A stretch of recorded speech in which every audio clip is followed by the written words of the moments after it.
Muito bem, eu estou aqui sobretudo para dar as boas-vindas aos nossos companheiros de mesa, à doutora Mónica Baldac. É sempre um prazer. Não consegue ouvir, doutora? É agora, já ouve? Agora. É sempre um prazer tê-la na Póvoa. Sempre que vem à Póvoa, nós recordamos logo a Cristina Bessa Luís, que também esteve já entre nós, algumas vezes, e com muito gosto nosso.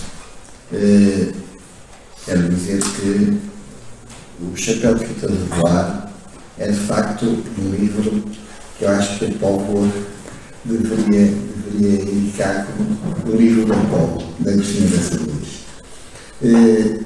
E quero também dizer que a Póvoa reconhece sempre a Cristina.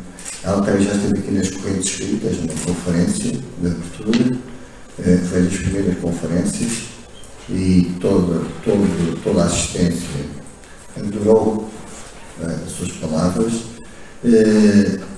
Quero dizer também, estávamos aqui a falar há pouco com o consultor, que a Cristina era uma mulher que tinha uma escrita forte, uma escrita frontal, podemos dizer.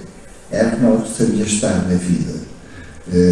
Nós, eu e a doutora Conceição Nogueira, também presenciamos, tivemos um testemunho quando ela esteve aqui no Messa de Queiroz a falar sobre a Sibila. Também presenciamos esta forma de ser da Agostina. Quero também dar as boas-vindas ao Dr. Salvador Rodrigues, que está cá connosco, que esteve a viver na Póvoa, mas agora já me disse que não está, mas a Póvoa atrai sempre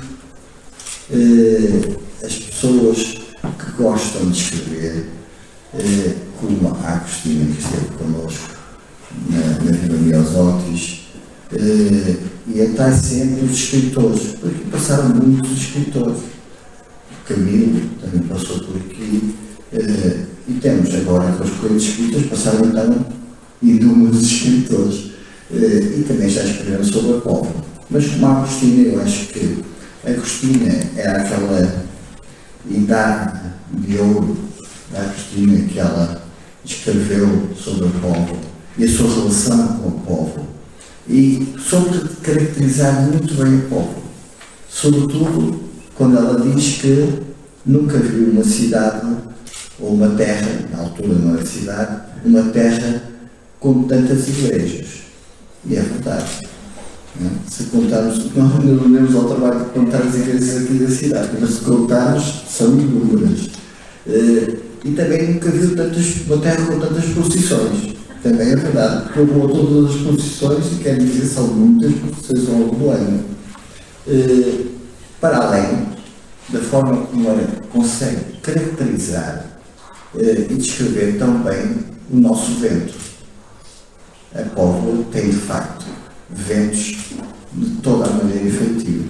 E ela consegue também, eu lembro perfeitamente, quando ela, a certa altura, diz que, quando foi a inauguração do casino, ia com um vestido que a mãe preparou e tudo mais, um vestido que eu imagino, assim, golé, daqueles vestidos todos farfalhudos, com certeza, e ela disse que nem precisavam de fazer esforço para ir para o casino, porque o vento levava-as, não é? Portanto, ela consegue também, de alguma forma, caricaturar aquilo de que ela fala. E muito bem. E nós, com todo o gosto, recebemos aqui a Agostina mais uma vez, e esperemos que não seja a última, e com certeza a Câmara Municipal da Póvoa irá também promover este livro junto às escolas, e vamos levá-los às bibliotecas escolares, que eu acho que é importante, para além das nossas bibliotecas. Temos aqui o Diana Bar, a Agostina também passou, frequentou, com o José Régio, com o Nelo Oliveira, com o Padre João Marques e também com o Flávio Gonçalves, e portanto eu só posso agradecer à doutora Mónica Baldac por estar aqui hoje connosco e dizer que será sempre bem-vinda da nossa parte. E quero também dizer que o doutor que vai falar, que vai ser a pessoa mais importante hoje aqui, além da Agostina, porque vai-nos falar também do livro, vai nos apresentar o livro, e será sempre bem-vindo à volta. Eu sei que também estão a contar que também vem, sempre que pode, às colheitas escritas. Portanto, está convidado, da próxima vez sou eu que o vou receber e estarei consigo, com certeza. E a sua turma também, já sabe, as portas estão sempre abertas. As portas são sempre abertas, já sabe disso. Portanto, agradeço também às pessoas que vieram aqui hoje e ao doutor, à doutora Conceição Pereira, por estarem cá. E é sempre um prazer rever o doutor Salado Trigo, que foi meu professor na Faculdade de Letras de Porto, com muito gosto, e que era também uma pessoa na altura, lembro perfeitamente, quando falava sobre as árvores que nós tínhamos que analisar, o doutor a certa altura diz assim, depois dos filmes de cowboys, esta foi a melhor exportação dos Estados Unidos para esta gramática de Chomsky, não sei como é. E de facto nós tinha toda a razão, e vê-se que as coisas apareceram e desapareceram, é verdade.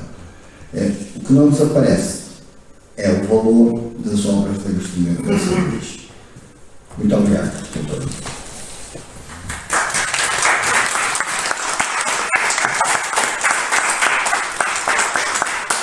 Boa tarde a todos.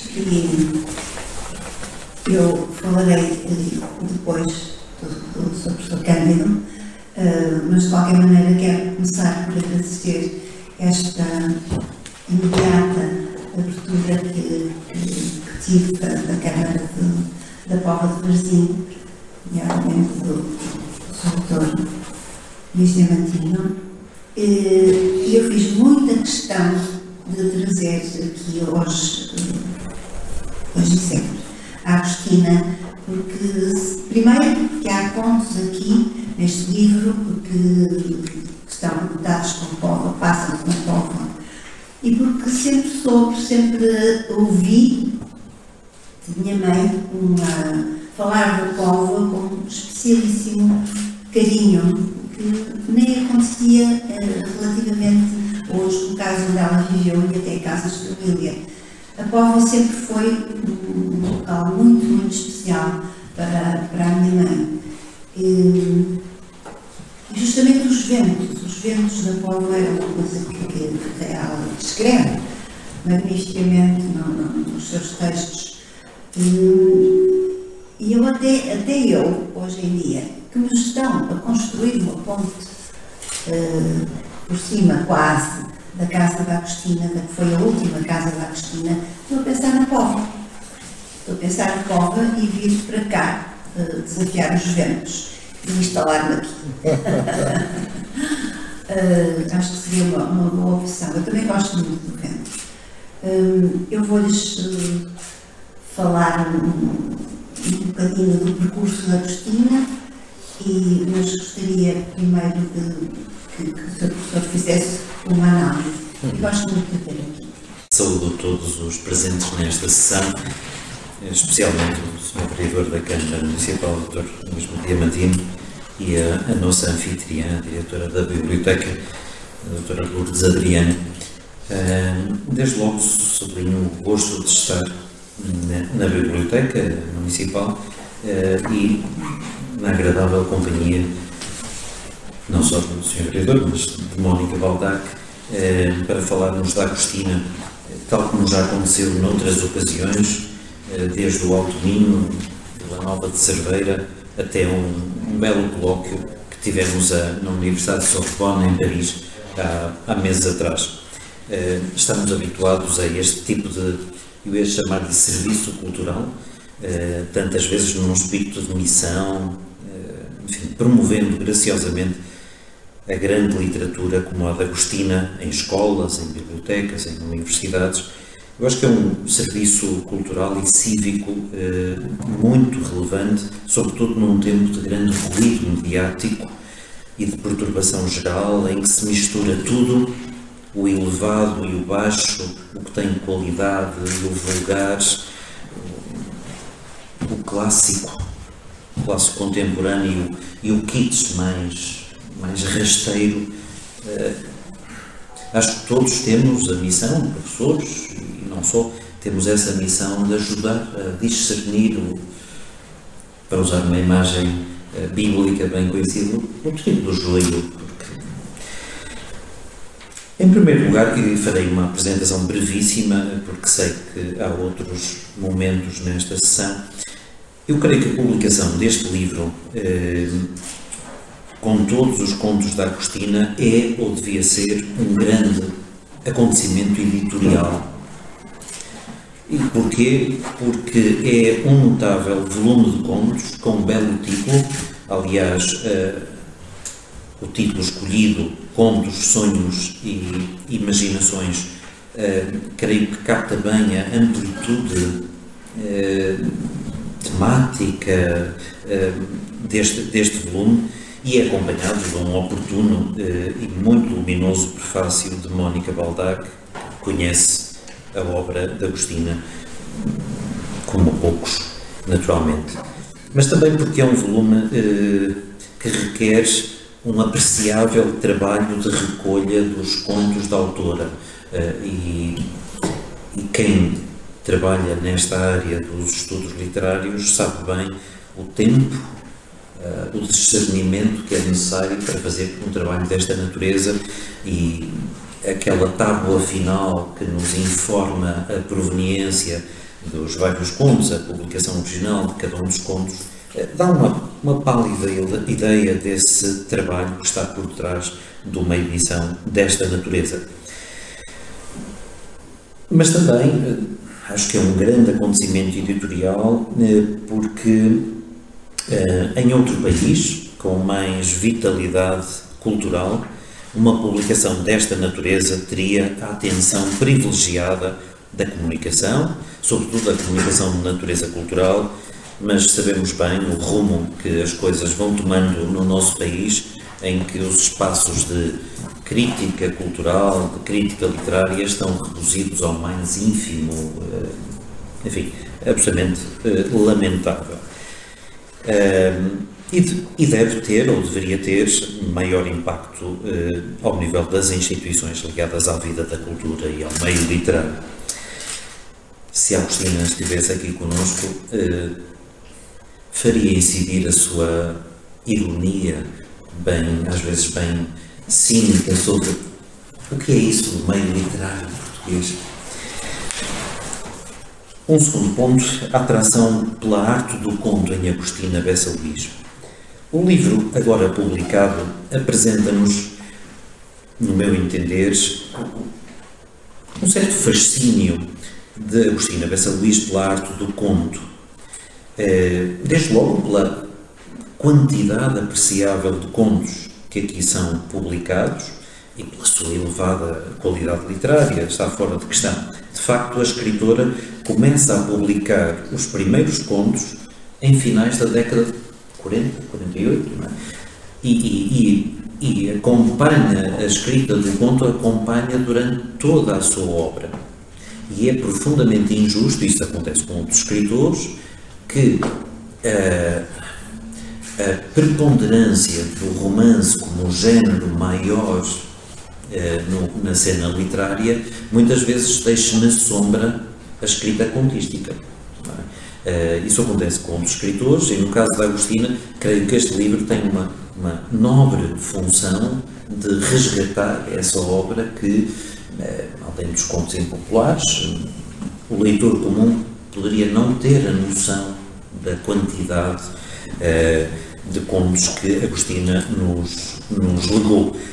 Nesse longo arco temporal, eu não sei agora de cor qual é a data do último conto, mas já dos anos 2006. E, portanto, estamos a falar de meio século, mais de meio século, em que o conto acompanha a escrita de Agostina. E por isso, creio que podemos inferir que a escrita do conto é, de facto, uma prática literária constante ao longo da vida da escritora. Ao mesmo tempo, sabemos como a arte do conto é uma escrita muito exigente, porque pressupõe uma competência no tratamento conciso da narrativa. A narrativa do conto é, para usar uma imagem muito básica, uma narrativa tendencialmente enxuta, dentro do grande princípio da economia de meios, um enredo concentrado, um número reduzido de personagens, um foco em determinada paisagem, etc. E, portanto, uma narrativa enxuta sem, poderíamos dizer assim, sem adiposidades desnecessárias. E conseguir esta arte da concisão do conto não está ao alcance de muitos escritores, e quantas vezes são escritores numa fase já avançada do seu percurso literário, só aí se dedicam à arte do conto. Não é? Enfim, há muitas situações, muitos exemplos, mas de facto não é por acaso que escritores consagrados escrevem contos depois de terem cultivado outros géneros literários. E a arte do conto espelha bem a maturidade de um escritor, no passado como no presente, como em Machado de Assis, falávamos há bocadinho, em Machado de Assis, um dos grandes, soberbos contistas da língua portuguesa, e outros, enfim, noutras literaturas. No caso dos contos de Agostina Bessa Luís, pode dizer-se que são contos para leitores disponíveis e exigentes.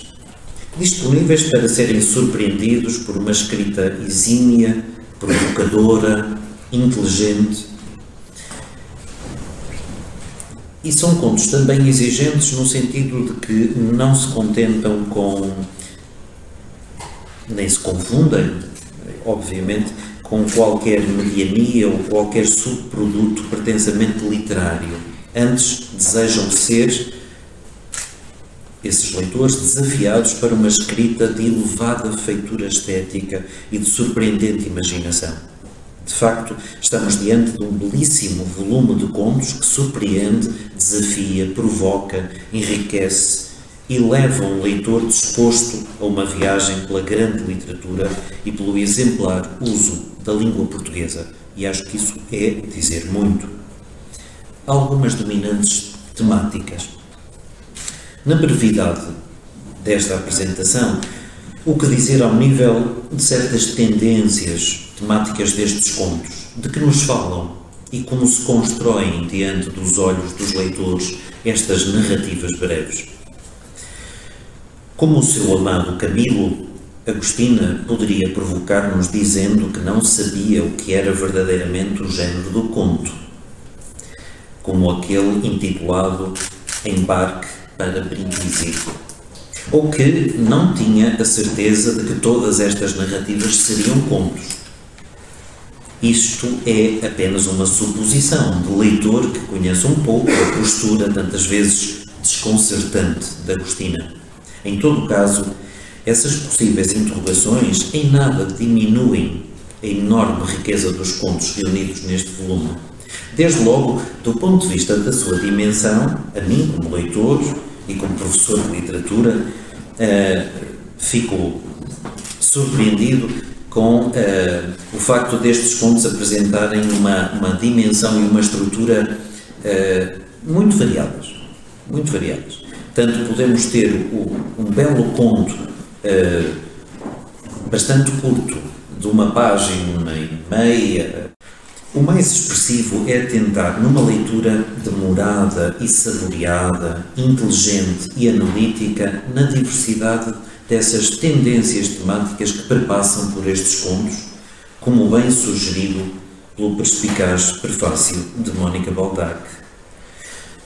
Uma das linhas temáticas que me parece mais saliente, entre outras, nestes contos, reside num lugar dado à infância, nas imagens e memórias desse tempo, que preenchem vários contos. Em todo o caso, ficamos agradavelmente surpreendidos com as inovações introduzidas por Agostina, desde logo quando opera inventivas releituras, por exemplo, de contos tradicionais, como aqueles bem conhecidos do universo de Perrault, dos irmãos Grimm, o que nos levanta a questão: contos para serem lidos pelos mais novos ou por adultos? Certamente por todas as idades, pela sua diversidade de histórias, de registros e de encantamentos. Outro traço marcante destes contos é, em alguns deles, o seu recorte autobiográfico. Isso não é exclusivo dos contos. Há outros textos de Agostina que têm esse pendor. Pode o leitor não ter informação suficiente para chegar lá. A escrita da autora apresenta fortes ligações às experiências e a paisagens vividas desde os tempos de Coimbra, em que acompanhou o marido enquanto ele terminava o curso na universidade, do Douro ou já do Porto. Por isso não surpreende o forte pendor memorialístico de muitos destes contos, desde os tempos recuados de criança até à vida adulta. Há mesmo contos em que determinada personagem é a projeção biográfica, com tudo o que isso implica, a projeção de Agostina, não é? Que se esconde e evidencia diante do leitor. Evidentemente que há aqui todo um trabalho de metamorfose e de transformação ficcional. Sirva de exemplo, e creio que a Mónica introduz esse exemplo, a personagem Dorinha do conto Colar de Flores Bravias. Outra característica importante destes contos reside na sua proximidade temática com alguns romances da própria Agostina. Não surpreende essa afinidade, já que algumas vezes a escrita de alguns destes contos coincideu temporalmente com a escrita de romances. E, portanto, pode haver, e em muitos casos um leitor mais atento, mais informado, pode haver uma contaminação natural de atmosferas, de episódios, de personagens, não é?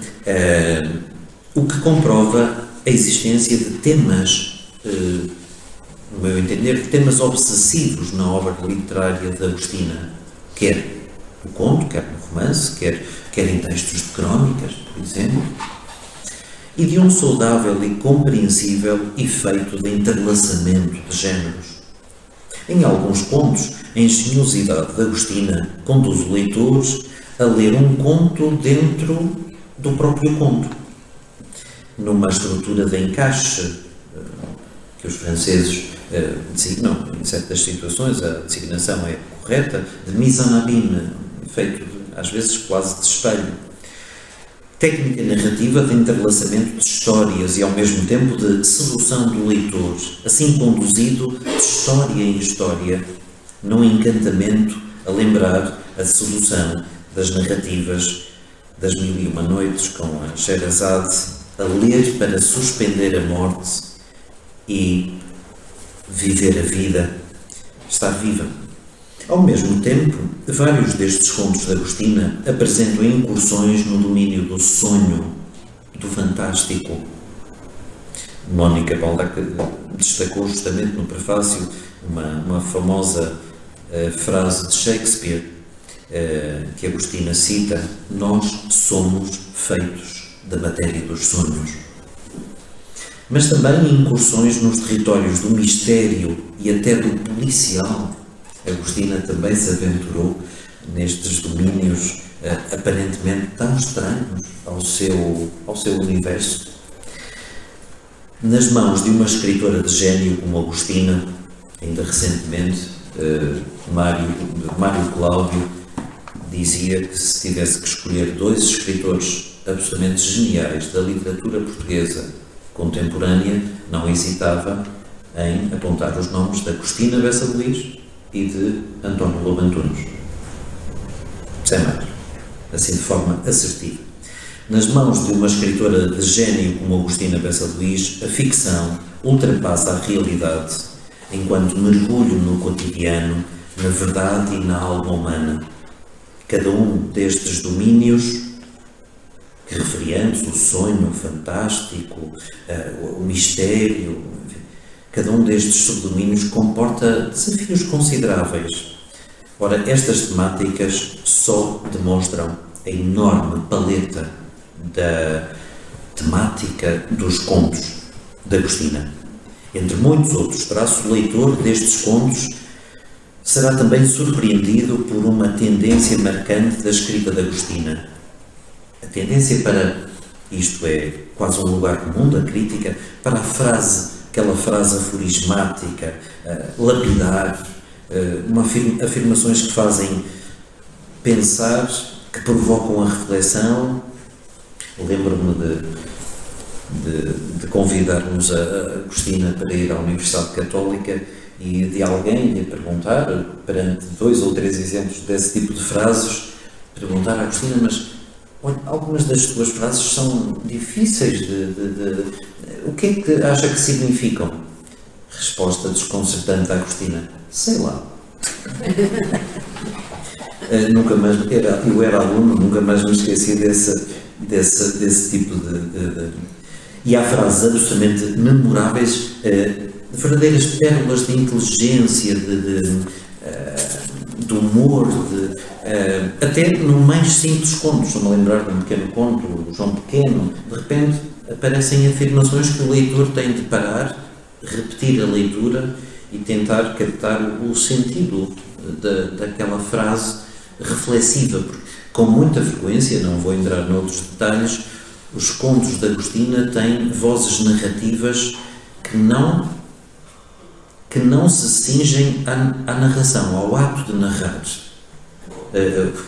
A voz narrativa de Agostina desses contos é uma voz que tem uma tendência natural, quase uma pulsão, para refletir, para provocar o leitor para uma série de pensamentos.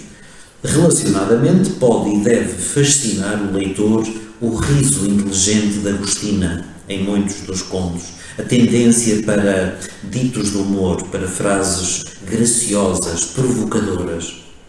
São momentos de puro gozo para o leitor, que assim se deleita com a escrita desta autora.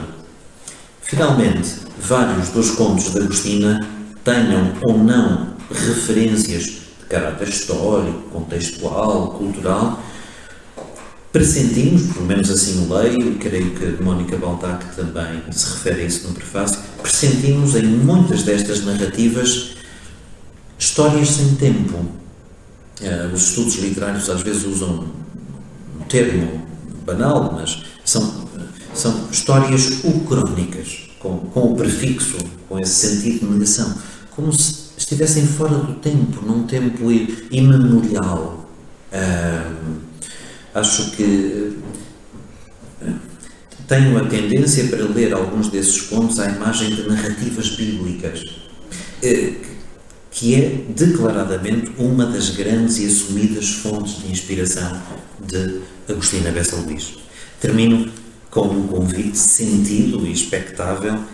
Não é fácil apresentar um livro de contos desta grandeza, que são cerca de 850 páginas, mas pela enorme diversidade de registros, pelas temáticas a que aludi muito sumariamente e de forma enumerativa, creio que a melhor homenagem que podemos fazer a uma escritora como Agostina Bessa Luís, e há bocadinho o Sr. Vereador falava-nos nisso, é ler a escritora e dá-la a ler as gerações mais jovens. É uma função nobre que todos temos. Ontem estava numa escola em Ponte Lima, justamente, a falar de Agostina e a provocar alunos mais novos com um pequeno conto. Escolhi propositadamente um pequeno conto porque, enfim, no espaço de uma palestra não havia tempo para mais. Com a promoção de escritores da grandeza de Agostina, estamos claramente a prestar um enorme serviço à língua, à literatura e à cultura portuguesas. Esse é o convite que se deve sublinhar numa ocasião como esta. O convite à leitura com prazer, com deleite linguístico, porque a prosa de Agostina é um hino à língua portuguesa e, ao mesmo tempo, não é menos relevante, com enorme fruição estética. Muito obrigado. Professor Cândido, muito obrigada pela sua reflexão tão atenta, tão cuidada, tão bem arquitetada, à volta deste enorme volume de contos, realmente dá para imensas formas de ler e de interpretar. Até agora, espantosamente, não vi ninguém escrever sobre isto. Não vi ninguém. E há tempos eu perguntei a um crítico, então, diz nada sobre isto. E ele olhou para mim e disse assim, o que é que eu diga? Não sou eu acho que é o país, não é? É quem deve querer ouvi-lo. Não sei o que é que se passa. Mas o livro cá está e cá vai permanecer.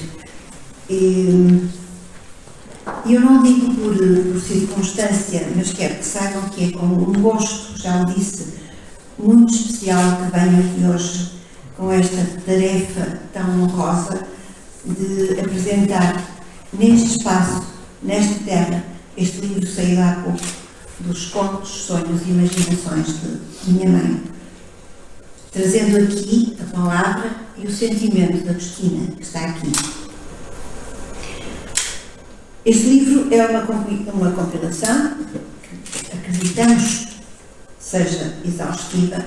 Há dias já percebi que não é exaustiva, porque me apareceu alguém com um livro com um conto que minha mãe terá escrito para o Brasil, para uma revista que eu já o pedi, porque eu desconheço, não tenho no arquivo, portanto, admito que haja sempre mais qualquer coisa que um dia terá que ser acrescentada. Nunca sabemos, portanto, com a Agostina, se um assunto está esgotado. E o belo dia, como no Brasil, surgirá outro conto na Roménia, ou na Grécia, ou na Itália, porque a minha mãe escrevia compulsivamente tudo o que lhe pediam. Ela respondia e escrevia. E eu admito que acho muita coisa que vai aparecendo. A temática aqui, como já disse, é de uma enorme abrangência, as inspirações são as mais variadas, mas há um fio condutor, acho eu, que são as relações humanas, a alma humana e os caminhos que o destino traça. Também disse que muitos destes contos são de caráter memorialista, carregados de recordações e de símbolos, e todos, diria, relatando experiências, encontros e, sobretudo, um profundo conhecimento dos estados afetivos que determinam as relações. As casas onde viveu Agostina sempre foram pensadas em função das estantes que era necessário distribuir e dos cantos aconchegados para a leitura e para a escrita. Não se organizavam os livros com métodos bibliotecários, mas havia toda uma organização determinada pelo uso, pela oportunidade das consultas e pelo prazer da leitura. Os escritores espanhóis, os gregos, os alemães, os franceses alinhavam-se numa parada solene e cúmplice e integravam a alma da casa. Quando Agostina herdou a biblioteca de seu avô Lourenço,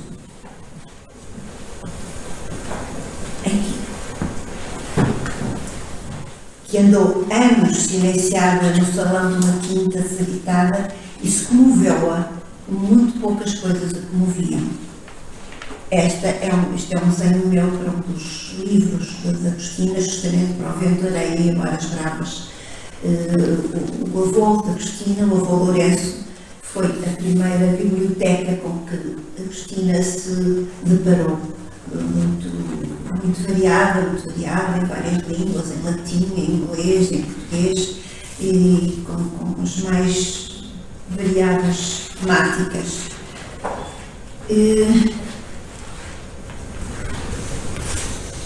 São bem conhecidas as memórias da Póvoa, em Agostina, e nos seus escritos fixou em romances, em contos e em escritos avulso. E eu leio, esta é uma imagem de minha mãe, pequenina, com a mãe dela e com o irmão, um ano mais velho depois, justamente aqui numa praia na Póvoa.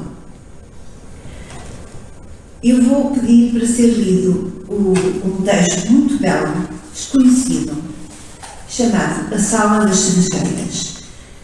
Não conheço que tenha tido qualquer publicação. E ele estava numa pasta organizada pelo meu pai a dizer não publicado. Admito que ele tivesse tido razão. E Agostina lembra aqui a casa onde viveu em criança, na Vila Miosotis. Quer ler para nós? Porque aquela ideia das flores cor-de-rosa me pareceu um estranho desejo de felicidade a mover o coração de uma mulher orgulhosa demais para esperar ser feliz com alguma coisa. A casa era feita para um casal, um pouco voluptuosa com a sua suíte, uma bestial, e o resto de quartos que abriam para o corredor como quartos de enfermaria. O telefone, que era raro nas moradas particulares, tocava de longe a longe. A campainha soava e ouvia-se a voz da menina Dagoberta a fazer a ligação. A Sala das Cerejeiras. A casa que eu recordo com um sentimento de certa candura e entendimento com o mundo foi aquela em que vivi 2 ou 3 anos na Póvoa. Havia na sala de jantar um recanto envidraçado que minha mãe festejou com cortinas de cartão à inglesa. As cortinas tinham ramos de cerejeira e aves que voavam e pareciam cantar. Minha mãe era muito nova, mas severa no vestir e no julgar. Eu pensava que ela escutava as conversas e sabia tudo sobre partidas e chegadas, encontros e resultados dos anos. Conhecia as casas como um furão conhece as louras, onde palpita um susto leve e disfarçado pela cortina de ervas e de mato. A casa era confortável e os ramos de cerejeira estavam lá para nos transmitir fantasia. Eu lia muito. Tinha sempre um livro de ficção de baixa gramática. Decorava os advérbios e, ao mesmo tempo, ia com Iracema à deriva num tronco que vencia a cachoeira, procurando a torrente lisa e a liberdade. Lia tudo. Jornais, histórias policiais, grandes romances felitinescos, textos russos e novelas francesas. Lamartine, Chekhov, Heider, um montão de coisas líricas e aventurosas. E os ramos de cerejeira, por cima da minha cabeça, quase a soltarem as pétalas na minha cabeça, como se fosse verdade. A casa dos 12 anos é perfeita de convulsão e conhecimento. Nunca mais perdemos o rastro. No ano passado, passei por lá e pedi para ver a casa. Na sala havia laranjas numa mesa e tigelas de marmelada, provisões campesinas, um silêncio de pessoa acamada e pensamentos esvaziados de paixão. Não era a mesma casa, era só o mesmo lugar. O Orfeão, que nunca foi acabado e que dava a ideia de uma ruína romana, tinha sido demolido. A avenida era mais concorrida, mas não completamente urbana. Antes, parecia despedir-se no eixo de uma praça com plátanos enormes. Agora tem volumes de prédios, nascidos ao sabor da razão funcional, depressa degradada. Há tempos, vi numa mala um resto das cortinas de cerejeiras e reconheci-o, mesmo desbotado e velho como estava. Tive um momento de lágrimas, quase um canto que acompanhava o canto das pequenas aves que persistiam em voar. Tinha ainda um cheiro de chá verde da Formosa, o saquê da minha. A casa tinha desaparecido, como fazem as casas quando morrem e vão atrás da sua consumação, através de 1000 repetições que a habitem. Isto é uma grande verdade, ou pelo menos é uma grande certeza.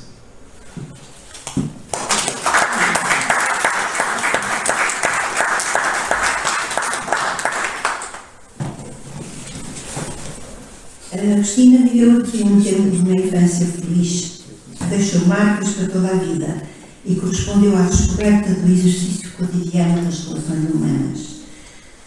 Foi aqui que começou a desenvolver os sonhos e a imaginação e a encontrar a fórmula para os revelar através do comportamento e da escrita. Refiro-me em primeiro lugar ao comportamento. Foi fundamental a educação que obteve aqui no Colégio do Sagrado Coração de Jesus, das Freiras Roteiras. Ela sempre o disse. Eram as educadoras exigentes, não descuidavam nem o corpo nem a alma. Ensinavam a força do silêncio, da meditação, da rotina, do respeito pelas virtudes dos outros e pelas fraquezas. Nada lhes era escondido, nem prometidas facilidades. Refiro a escrita. Foi aqui que a Cristina começou a frequentar a escola primária, embora já soubesse escrever e já lesse na perfeição, o que lhe causou alguns dilemas quanto à classe que deveria integrar. Cito aqui uma breve passagem de Dentes de Rato. Lourença entrou para as primeiras letras. Lourença é a Cristina. Lourença entrou para as primeiras letras e houve uma certa confusão com ela. Sabia demais, mas não tinha feito exame nenhum. As professoras olhavam para ela com aborrecimento. Preferiam que ela fosse ignorante e que começasse pelo princípio. Experimentaram deixá-la na primeira classe, mas Lourença lia tão bem e estava tão segura de si que incomodava a professora. O caso de Lourença foi discutido e ela teve que ser examinada por 5 professores, incluindo a mestra-geral. Eu gosto de a trazer até aqui numa espécie de visita de saudade e de reconhecimento a estes lugares. Vamos falar de férias. Férias foram as de setembro, naqueles lugares tenebrosos de Corvos, numa aldeia que tinha pertencido a Menalvas. Da varanda, com 8 colunas, podia ver-se um campo onde se praticava para os torneios muito antigamente. Eu e minha prima Laura ficávamos com a minha mãe e uma cozinheira e trazíamos os fatos de banho todo o dia debaixo dos vestidos. Porquê? Para não romper com a praia e o mar, ainda lembrados no bronzeado de verão. Uma noite, minha mãe acordou sobressaltada. Ouvimos vozes baixas, os cães ladraram à entrada. Meu irmão tinha disparado uma caçadeira e queimaram os olhos com o risco de ficar cego. Ele gostava de armas, tinha-as como amigas e era um bom atirador, ainda que tivesse só 12 anos. Minha mãe saiu para ir ter com ele. Chorava sem lágrimas, partiu sem nos dizer nada. Então as férias abriram-se como um leque, tornaram-se doces, sem proibições, sem horas certas. Comíamos na cozinha, tomávamos banho no tanque, íamos ver nascer os vitelos. As filhas, a filha da caseira, bonita como uma flor, mostrava os lenços de seda e dobrava-os devagarinho sob o regaço. Eu disse: nunca tive melhores férias. E tu? Laura nem me respondeu. Gostava do que eu gostava, ria-se quando eu me ria. Assim passamos dias bons e engraçados, sem pensar em dramas, só porque nada nos era negado. Íamos para a bolsa a fingir que tudo era a corte da duquesa de Mântua, prima do rei de Espanha. Férias foram as daquele setembro em que devíamos estar tristes e não estávamos. Minha mãe voltou, serenada, e meu irmão ficou com a marca de pólvora no nariz. As férias acabaram. Pronto. Pegou a chover. Nunca mais parou.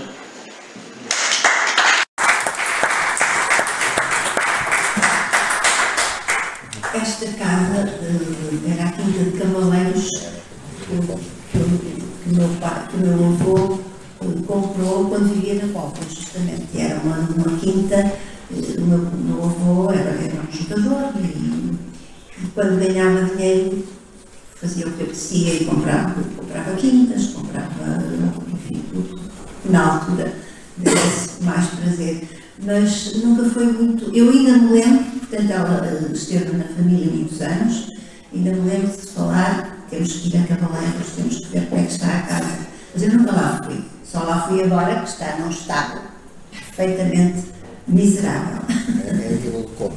É. É porque está nesse estado. Exatamente, é isso.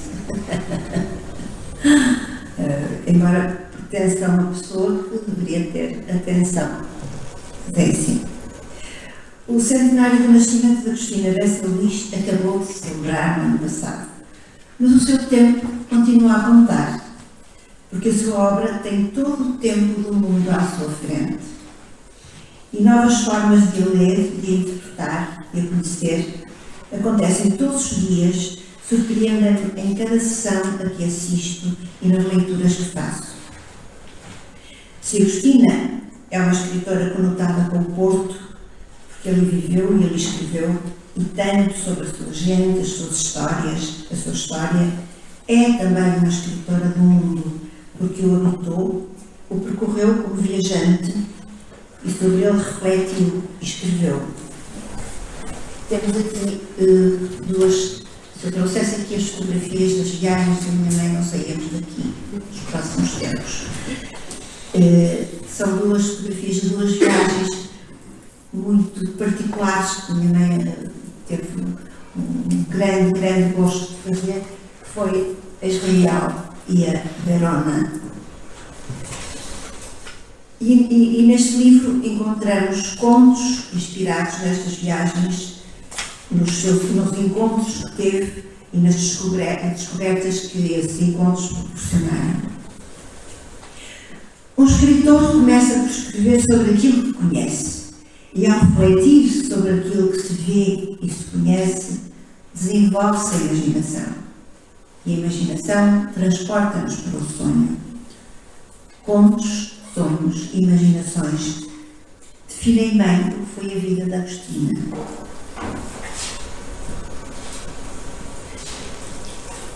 Agostina a sonhar. É um desenho a pastel do meu pai, que fez imensos retratos de minha mãe. Eu acho este particularmente bonito e comovedor até. E que dizia que para ele a verdadeira vida é um sonho. E Agostina, desde muito criança, foi dotada para se desenvolver com o sonho e, através da escrita, fixá-lo, dar-lhe um significado. Esta é uma fotografia de Agostina, justamente aqui na Póvoa. Como eu já disse, aprendeu a escrever aos 4 anos, assistindo às lições que seu irmão recebia em casa de uma professora que lá ia ensiná-lo. Viveu nessa altura em Águas Santas, na Maia, num palacete no meio de um parque. E foi aí que, sentada numa cadeirinha de verga, sobre uma mesa igual, à sombra das trilhas seculares, Agostina começou a inventar as primeiras histórias que escrevia em cartolinas pequeninas de cores e ilustrava com figurinhas recortadas. Vemos aqui uma. Estas são as primeiras histórias que se conhecem de Agostina, mas já onde se adivinha um pensamento nada convencional e que irá caracterizar toda a escrita, toda a vida de Agostina. Eu acho esta particularmente comovedora na medida em que já o que reflete aquilo que era a Agostina. Era uma vez umas meninas muito bonitas. Eu não consigo. Veja aqui. Era uma vez umas meninas muito bonitas e muito felizes. Um dia as duas foram passear ao jardim e Júlia, assim se chamava a mais nova, olhou para o lado e que viu ela um lindo palácio cheio de pedras preciosas e brilhantes que reluziam no sol como prata. Depois diz, continua. Ficou muito atrapalhada, mas não disse nada à irmã. Eram 2 horas da noite quando Júlia saiu ao jardim e viu um belo rapaz. Ele viu-a, e ficou muito contente, dizendo: muito obrigada, tu quebraste o meu encanto. E depois casaram-se e a irmã morreu de raiva. Eu acho fantástico como é que uma criança, a primeira reação, logo todo este julgamento que faz da irmã, realmente já diz do que era Agostinho, do que foi Agostina e toda a sua escrita. Um escritor começa por escrever, aprendeu tanto. Agora quero-vos mostrar a criada Lourença, isto é uma fotografia da criada Lourença, que era uma espanhola, uma cigana espanhola, que veio acompanhar os meus bisavós, portanto os avós da minha mãe e depois a mãe dela, e já morreu mas já a Agostina já era uma mulher. Era uma mulher de um gênio absolutamente desgraçado, mas foi profundamente fiel e uma mulher importantíssima na família. E uma das características dela, que a Agostina fala muito, eram as histórias que ela contava. O resto aqui vê-se um mau gênio, porque ela tinha uma filha, teve uma filha de solteira, e nunca casou depois, e zangou-se com ela e cortou-a. Portanto, a fotografia ficou só com ela, a filha desapareceu. E nesta casa de Águas Santas, ela foi viver com a minha avó para Águas Santas, para a casa, e havia lá dois grandes contadores de histórias, que era esta, a criada Lourença, e o hortelão Miguel Cunha, que fora da casa de Travanca para Águas Santas trabalhar no parque e na horta. Ambos eram os contadores de histórias fabulosas, de invenção e de susto, e Agostina ouvia-os maravilhada, e nunca esqueceu esse ritual do conto meio fantástico, deslizante pela realidade, que não tem princípio, nem fim, nem moral. Eu convido-os a ler um conto deste livro chamado O Correio da Noite, que é um desses contos imaginativos, onde se esconde a melancolia de um trabalho de sonho que se persegue e de um destino que se contempla. É realmente um conto fabuloso que a minha mãe, que este Miguel contava e que minha mãe reconta aqui e transporta para o seu imaginário. Esse Miguel era realmente um mentiroso, compulsivo, e então contava que tinha feito, não tinha dinheiro para ir ao Brasil, para pagar a passagem, então arranjou uma técnica que lhe deu muito resultado. Foi meter-se num caixão e ir para o mar e esperar que as ondas o levassem até ao Brasil. E realmente levaram até à praia. Este voo foi muito bem recebido na praia, com muitas velas, com muitas cantorias e tudo, e depois passou a ser comum essa viagem com os amigos, que também passaram ali de caixão ao Brasil. Então ele contava isso como uma coisa mais natural, porque não? Então conta que esteve lá a trabalhar num cafezal e que deixou escrito umas iniciais numa árvore, creio eu, que foi já não lembro quais foram, mas é muito engraçado. Chama-se Correio da Noite. Ele gravou numa árvore um B, que não queria dizer ano bom, mas adeus Brasil. E que ainda lá estão, ainda podem ser vistas. E a Lourença ficava desesperada quando ouvia contar as histórias e mandava calar e não queria, mas ela contava histórias semelhantes. E sempre histórias de terror, que a minha mãe adorava aquelas histórias, sempre de pessoas que tinham morrido e depois acordavam à meia da noite e depois havia um ladrão que fazia roubar os anéis. eram tudo histórias deste género que depois a Cristina perguntava, e depois era sempre pior. E ficou, eu acho que ficou toda este formulário do conto, acho que ficou. Entretanto, vão viver para o Douro, e vou para o Douro, onde ela, temos aqui uma fotografia dela, com a boneca grande, é a única fotografia que há com a boneca grande, que foi a boneca que o pai lhe deu. A Agostina destruía as bonecas completamente, começava a tirar os braços, as pernas, a cabeça, não havia bonecas que resistissem. Mas ela gostava de bonecas, mas gostava de desmontar, não gostava de fazer às pessoas, é a mesma coisa.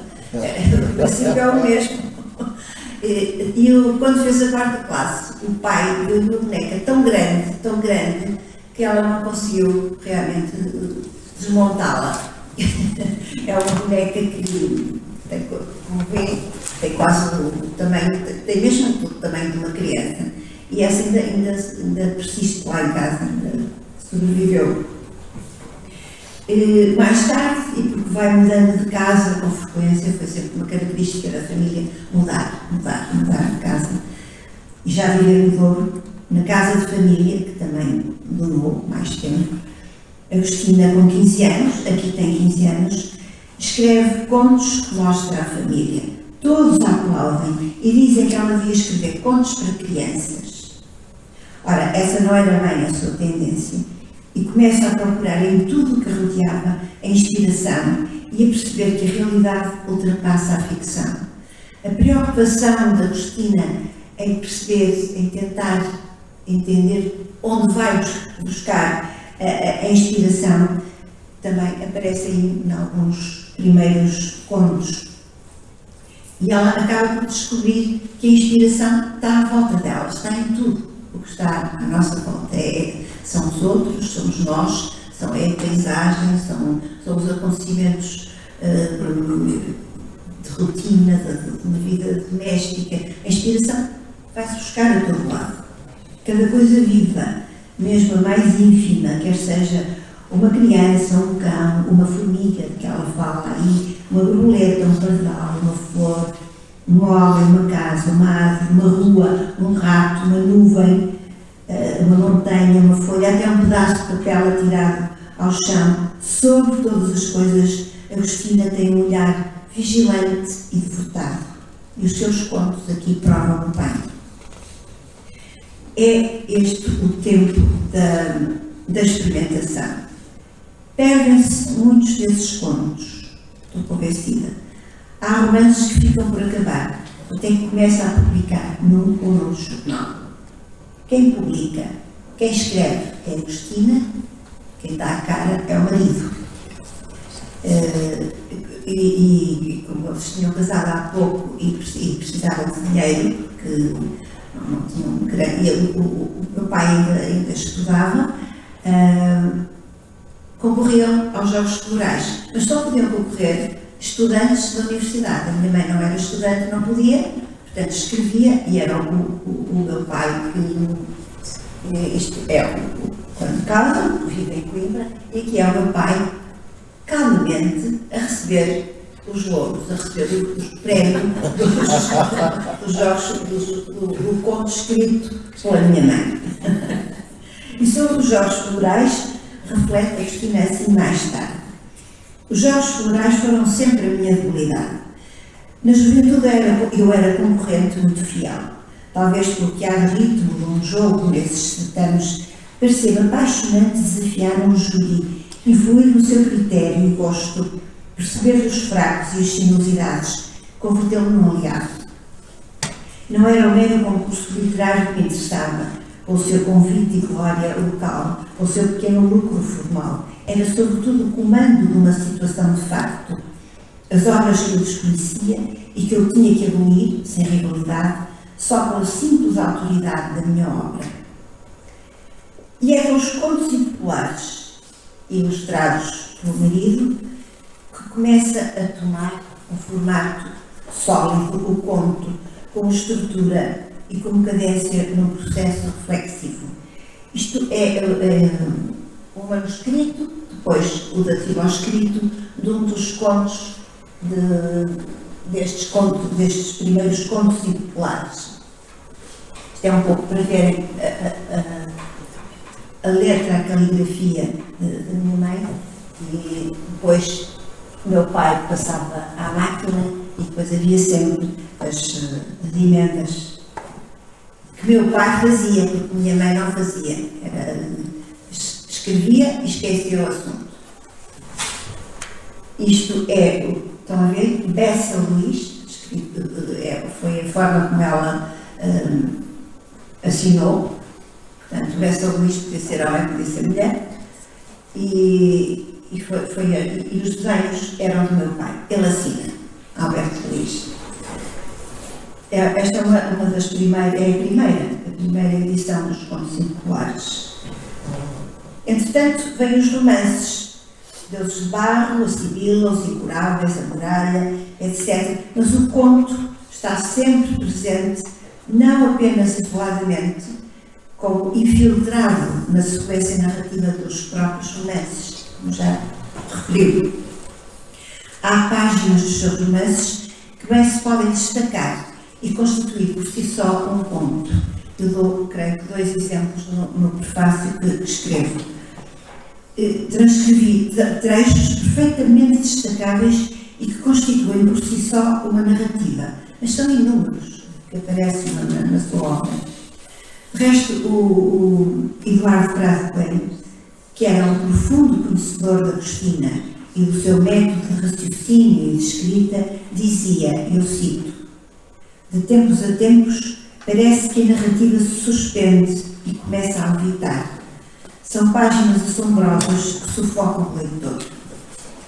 E Agostina como que entrava noutro patamar na realidade, porque a realidade não é linear, não é apenas uma, ela desenvolve-se em vários níveis e os do sonho e da imaginação são os deles. As casas, os lugares, as paisagens, as pessoas foram as suas inspirações, como tenho vindo a referir. E o Porto foi tema inesgotável de Agostina, como Paris foi o cenário de Balzac, como Moscou foi São Petersburgo de Tolstói, como Castela em La Mancha de Cervantes, Londres de Dickens. Enfim, são intermináveis os exemplos dos escritores que se inspiraram nos lugares que habitavam e conheciam. O Pedro Mexia, outro reconhecido agostiniano, comentou há tempos comigo que Agostina não se tinha dedicado ao conto. Como eu discordo, como se vê, ele agora deve estar muito entupido com este volume, porque não diz nada, ele já havia atendido. Eu considero Agostina uma grande contista, mal ouvida e pouco interpretada, mas, como eu digo, Agostina, por ser uma escritora intemporal, tem todo o tempo atrás de si e à sua frente, com todas as gerações que vão vindo para a ler e para a ouvir. Eu não posso falar aqui de todos os contos, escolhi um, penso mesmo que terá sido o último que escreveu, antes de adoecer e de abandonar a escrita. É-me tão familiar e comovente, porque vejo nele a recordação do seu pai e um regresso aos lugares da infância e ao desejo de os deixar um dia e partir e desenhar novos horizontes, assim creio. Mas um dia também há o desejo de voltar, como para retomar as imagens abandonadas, aconchegá-las ao coração e em cada uma delas descobrir a bondade. Chama-se A Bondade a Caminho. Esta é um outro desenho de minha mãe, por todas as casas, porque mudava muitas vezes de casa, alguma coisa ia sempre ficando para trás. Esta cadeira nunca ficou e o meu pai teve esse gosto de a deixar impecável, bem forrada, no veludo igual àquele que tinha sido originariamente. Vamos ouvir. Esta é a Agostina sonhadora. Vamos ouvir A Bondade a Caminho. A bondade a caminho. Não sei se conhecem aquela frase de Oscar Wilde que diz assim: o homem é menos ele próprio quando fala de si mesmo. Deem-lhe uma máscara e ele nos dirá a verdade. Vem isto a propósito de uma recordação da infância que traduz um facto passado comigo. A melhor maneira de o contar é atribuí-lo a outra pessoa, um rapaz pobre que fugiu de casa aos 5 anos de idade para ir correr o mundo e provavelmente desprender-se do egoísmo. O egoísmo, segundo Oscar Wilde, é filho da vida doméstica. O egoísmo, tão necessário ao sentimento da dignidade humana. Sempre me tentou o desejo de correr o mundo e desembaraçar-me dos preconceitos impostos pela vida de família. Para isso, nada melhor do que falar em nome de outra pessoa que nos empreste a sua vida, a profissão e a cor do cabelo. Havia 4 pessoas na aldeia que tinham tido mais de 100 em tempos não muito antigos. A imigração dera-se como uma onda, como o êxodo do Egito disposto à travessia do deserto. Só que o deserto era a língua estranha, os costumes mais conformados à razão da convivência. A segunda geração já ponderava as coisas, aprendia depressa, adaptava-se sem, no entanto, se desprender da terra dos pais e dos avós. Vinham nas férias grandes, com grandes carros alugados e roupas vistosas, ou casavam-se, aproveitando os dias de folga e o dinheiro amealhado. Grandes casamentos, com 10 pratos e o leilão da Liga da Noiva. Os rapazes pagavam pela gravata do jovem marido, que a retalhavam para ser vendida e assim aumentar o dote e servir às despesas da boda. Os velhos, penteados com água e açúcar, tinham agora camisas de verão. Os anéis de ouro brilhavam nos dedos dos filhos que jogavam à sueca à sombra das laranjeiras ainda carregadas de frutos. Um orgulho quase doloroso enchia-lhes o peito. Tinham construído uma casa nova num lugar escolhido o mais próximo da estrada. As crianças brincavam com ursos de peluche, como os ricos que tinham conhecido e servido até, nas suas varandas de pedra, ouvindo-se a fonte no jardim como um beijo no ar quente. Porque tinham partido? Era uma tradição, um desejo de aventura, uma ambição de pagar as dívidas e merecer o melhor da vida? Nada disso. Disse, ou pensou alto, um rapaz de cabelo loiro com uma t-shirt cor de laranja. Usava os cabelos compridos, atados com uma fita. Isto, na aldeia, não era recomendação. Estudara qualquer coisa mal afamada como psicologia e davam como incerta a sua sorte. Mas ele perseguia uma história que começara há mais de 20 anos. Uma história de liberdade e de silêncio. A liberdade era, como a verdade, alguma coisa que não tinha resposta, como a bondade, que também não tinha resposta. Num raro momento, ele, que se chamava João, teve um rápido clarão que lhe descobriu o sentido, a forma, o inevitável da bondade. Não era nada que a inteligência pudesse descrever. Talvez fosse como Eros, um grande demónio, como Sócrates percebeu que era. Porque tinham emigrado ele e os outros, avós, pais, primos, muita gente. A sombra verde escura da laranjeira fazia-lhe o rosto de uma cor fantástica. Os olhos eram claros. Quando ele tinha 5 anos, saiu de casa. Não se apercebeu do que tinha feito, senão quando o casebre ficou escondido na volta do caminho e já não se viam as 3 cabras que trepavam as ribanceiras para devorar silvas e espinhos. Teve pena de as deixar. Uma delas tinha o nome de Estrela, outra Pada e outra não sabia. João, com 5 anos, era já muito entendido em muitas coisas. Liberdade era uma delas. Com o seu bocado de pão de milho no bolso, ele correu pelo caminho como se fosse levar um recado ao doutor quando alguém estava doente. Como a mãe, que sofria do coração e a quem punham ventosas nas costas. João gostava de ver os pequenos copos de vidro contra a pele inflamada. A mãe estava calada, o cabelo desmanchado sob a travesseira. Ela morreu. Era a dor que o fazia partir? Nascemos com essa dor difusa, escura, que nos faz passar de um lugar ao outro. Nós vivemos continuamente sobre uma chama que nos pode consumir. As forças coletivas dependem dessa chama e, de repente, transbordam lentamente e derramam-se até muito longe, como acontece quando um povo imigra. Não eram os israelitas felizes no Egito? Comiam carne todos os dias, faziam as suas festas e usavam os seus colares de contas, a que acrescentavam de vez em quando uma peça de ouro. Mas a dor tornou-se insuportável e eles partiram. Se dependesse só das mulheres, a imigração não se dava, nem a guerra.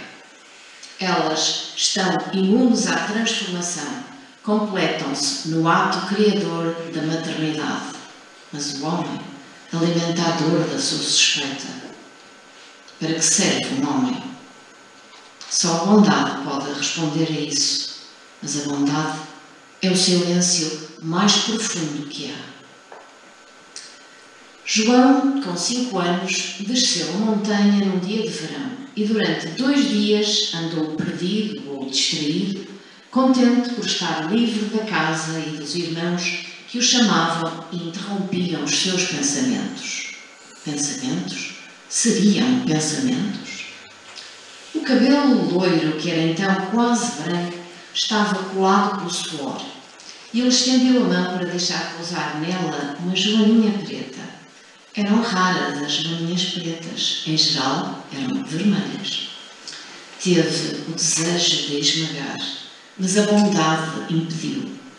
A bondade criava um círculo mágico em volta do desejo. João sentou-se numa pedra e encheu o peito de ar. Deviam estranhar a sua ausência àquela hora. Acendiam-se as candeias de azeite e de petróleo. No ar ardiam pinhas verdes, estalavam, deixando sair os pinhões ainda agarrados a uma asa transparente. O fruto ainda não estava formado. Eram pinhas verdes apanhadas no monte onde o silêncio reinava. As cascas dos eucaliptos estalavam com o calor. Voltou à tarde do dia seguinte. O pai bateu-lhe com a mão dele. Era como um martelo. Deixou de ouvir de um dos ouvidos e havia nele sempre um ruído, como o do mar. Agora tinha 33 anos. O ruído do mar ainda estava lá, só que mais parecido às ondas ao estenderem-se na areia. O pai riu-se e sentiu que havia algum desprezo de homem que caminha para a velhice. Chega-te a nós. Tens vergonha por sermos burros e por seres doutor? Tinha alguma vergonha. Não era nada demais. Simplesmente uma espécie de tristeza. Já não falavam a mesma língua, não se interessavam pelas mesmas coisas, tinham-se tornado desconhecidos. Mas a bondade, como um eco, abria as portas ao que ainda era verdade, ao que ainda não era verdade, mas podia ser verdade um dia. Estavam a dançar. Não nas danças campestres, o vira e a gota, mas os sacudidos movimentos das ancas que os velhos olhavam com espanto e com desconforto. Havia balões brancos cheios de ar. Eram um novo enfeite nos casamentos em vez das flores. De vez em quando, algo rebentava, picado por brincadeira, e as graçolas pesadas aumentavam com o vinho e a exclusão de uma libido coletiva. Nos homens novos, continuava a dor que não sabiam como adormecer nas entranhas. João lembrou-se de uns versos, hão de chorar os escuros olhos das feras. Quando? quando? E a bondade, da qual não sabia o preço nem a origem, ocupou o seu lugar no mundo.